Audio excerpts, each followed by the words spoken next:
ኃያላንና ገዢዎች አብዛኛውን ጊዜ የራሳቸውን አስፈላጊነት ለማሳየት በራሳቸው ሕልውና ዙሪያ የቀን መቁጠሪያን ወይም ካላንደርን በመንደፍ ዝናቸውን ለማስጠበቅ ሞክረዋል።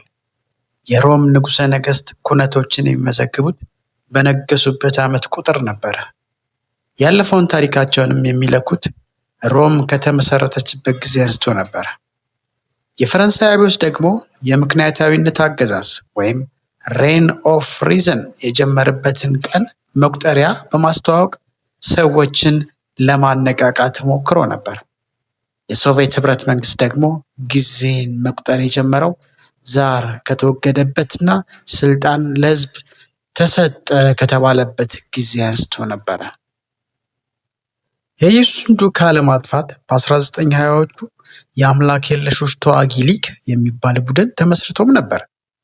በ1929 የታተመ የአንድ መጽሔት ሽፋን ላይ ሁለት ሰራተኞች ኢየሱስን በጋሪ ጭነው ሲደፉት ያሳይ ነበረ።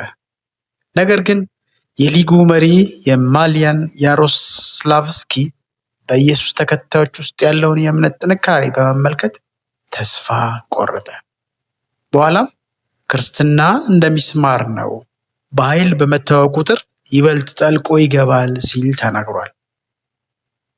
ይሁንና ኢየሱስ የቀን መቁጠሪያውን በማንኛውም ሰው ላይ ለመጫን መሞከሩ የሚታሰብ አልነበረም። የአገልግሎቱ መጀመሪያ በሉቃስ ወንጌል ላይ በሮማውያን አቆጣጠር በጥንቃቄ ተመዝግቧል።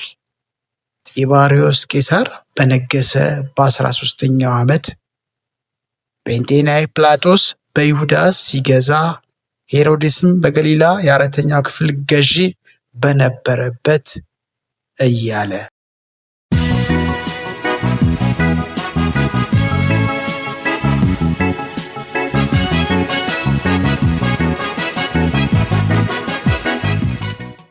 ኢየሱስ ግን ብዙም ከማይታወቅ ስፍራ ወጥቶ ለቅጽበት ያህል ምናልባት ለ3 ዓመታት ወይም ለጥቂት ዓመታት ብቻ በሕዝብ ፊት ታየ። ዛሬ ግን የቀን መቁጠሪያውን በተመለከተ በቼክ ላይ ቀናትን በጻፍን ቁጥር ቢያንስ በዚህ ቀመር ረገድ ይህ እጅግ አጭር ሕይወት በሆነ መንገድ የታሪክ መለያ መስመር እንደሆነ ማስተዋል ችለናል። ታዋቂ ሰዎች ብዙ ጊዜ ሌሎች ሰዎች በእነርሱ ስም እንዲሰየሙ በማድረግ አሻራቸውን ለማቆየት ይጥራሉ። መጽሐፍ ቅዱስ የታላቁን ሄሮድስን ስም እንድናስታውስ ታስበው ሄሮድስ ወይም ሄሮዶዲያ የተባሉ የተለያዩ ስሞችን ይጠቅሳል። ኢየሱስ በሞተ ማግስት ግን ማንነቱን ከሚያውቁት ጥቂት ሰዎች መካከል እንኳን አንድ አዲስ ለተወለደ ሕፃን በእርሱ ስም አልሰየሙም።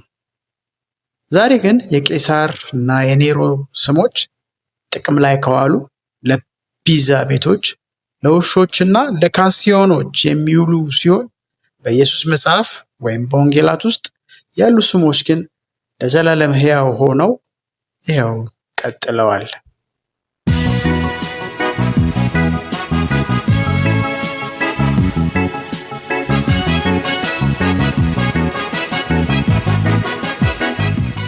ፈጣኑና መሰረታዊው የአእምሮ ጤና መፈተሻ ዘዴ እንዲህ ይላል። ሰዎች 3ቱን ጉዳዮች አለመሳሳታቸውን ማረጋገጥ ያስፈልጋቸዋል። ማን እንደሆኑ ወይም ስማቸውን፣ አድራሻቸውን ወይም የሚኖሩበትን ስፍራና ወቅቱን ወይም ቀኑን። ለምሳሌ የአንድ ሰው ስም በኢየሱስ ጓደኛ በዮሐንስ ስም ሊሰየም ይችላል። የሚኖረው ደግሞ በኢየሱስ ተከታይ በሆነው በፍራንሲስ ስም በተሰየመው ቤይ ኤሪያ በሚባል ስፍራ ሊሆን ይችላል። የተወለደው ደግሞ ኢየሱስ ከተወለደ ከ1957 ዓመት በኋላ ሊሆን ይችላል። ለመሆኑ የአንድ ሰው ማንነት እንዴት ከአንድ ሰው ሕይወት ጋር እንዲህ ሊቆራኝ ይችላል?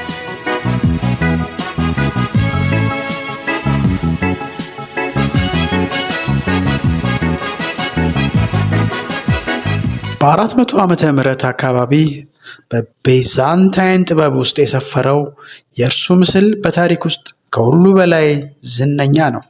እርሱ በፊልሞች ውስጥ በፍራንክ ራስል በ1898፣ በኤችቢ ዋርነር፣ በጄፍሪ ሃንተር፣ በማክስ ቮን ሲዶ፣ በዊሊያም ዳፎ፣ በክርስቲያን ቤል እና በጂሚ ካቪዜል እንዲሁም በሌሎች ቁጥር ስፍር በሌላቸው ተዋንያን ተመስሏል። ስለ እርሱ የሚዘመሩ መዝሙሮች ተቆጥረው አያልቁም።